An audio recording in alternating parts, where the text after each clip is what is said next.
নমস্কার বন্ধুরা, study with Somnath sir YouTube চ্যানেলে তোমাদের সবাইকে স্বাগত। আজকের ভিডিওতে থাকছে Netaji Subhas open university UG BDP history DSHI 41 assignment 2025-এর উত্তর নিয়ে আলোচনা। কাজেই তোমার এই ভিডিওটি তোমরা প্রথম থেকে শেষ অবধি দেখতে থাকো এবং তোমরা অবশ্যই প্রত্যেকটা সেটের উত্তরগুলো আগে খাতায় লিখে নাও, তারপরে কিন্তু পরীক্ষা দেবে। এর ফলে তোমরা 20-তে 20 নাম্বার কিন্তু সহজেই কিন্তু পেয়ে যাবে। তো চলো আমরা ভিডিও শুরু করি। 1 নম্বরে প্রশ্ন, বক্সার প্রোটোকল কখন স্বাক্ষরিত হয়েছিল? 1901।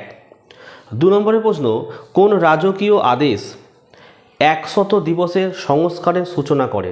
উত্তর, জাতীয় বিষয়গুলোর ওপর সিদ্ধান্ত। 3 নম্বরের প্রশ্ন, 1894-এ চীনের পুনরঅভ্যুদয় সমিতি কে প্রতিষ্ঠা করেন? সান ইয়াতসেন।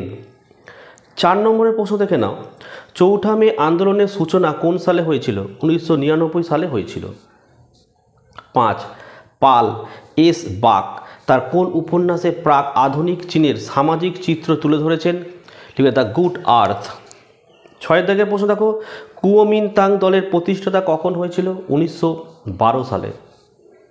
7, নানকিংয়ের সন্ধির মাধ্যমে কোন যুদ্ধের অবসান ঘটে? প্রথম আফিমের যুদ্ধ। 8, তাইপিং বিপ্লবের নেতা কে ছিলেন? উত্তর লিখবে হং সিউ কুয়ান। 9 নম্বরের প্রশ্ন, কোন সালে গণপ্রজাতন্ত্রী চীনের সরকার কৃষি সংস্কার আইন প্রণয়ন করে? 1950 সালে। 10, লং মার্চ কত সালে কত মাইল হবে? দীর্ঘ ছিল 6000 মাইল। তো এই ছিল আজকের ভিডিও। যদি তোমাদের কোনো সাবজেক্টের নোটসের এবং সাজেশনের প্রয়োজন হয়, হোয়াটসঅ্যাপ নম্বরে যোগাযোগ করে স্বল্প মূল্যে তোমরা নোটস সাজেশন সংগ্রহ করতে পারো। ভিডিও ভালো লাগলে একটি লাইক করো এবং চ্যানেলে নতুন হলে চ্যানেলটিকে সাবস্ক্রাইব করো। পাশে থাকা বেল আইকন প্রেস করে অল নোটিফিকেশনটাকে অন করো, যাতে আমি যখনই কোনো ভিডিও আপলোড করব সবার প্রথম যেন তোমাদের কাছে পৌঁছে যায়। তো আজকের ভিডিওটি আমি এখানে শেষ করলাম। তোমরা প্রত্যেকে ভালো থেকো এবং সুস্থ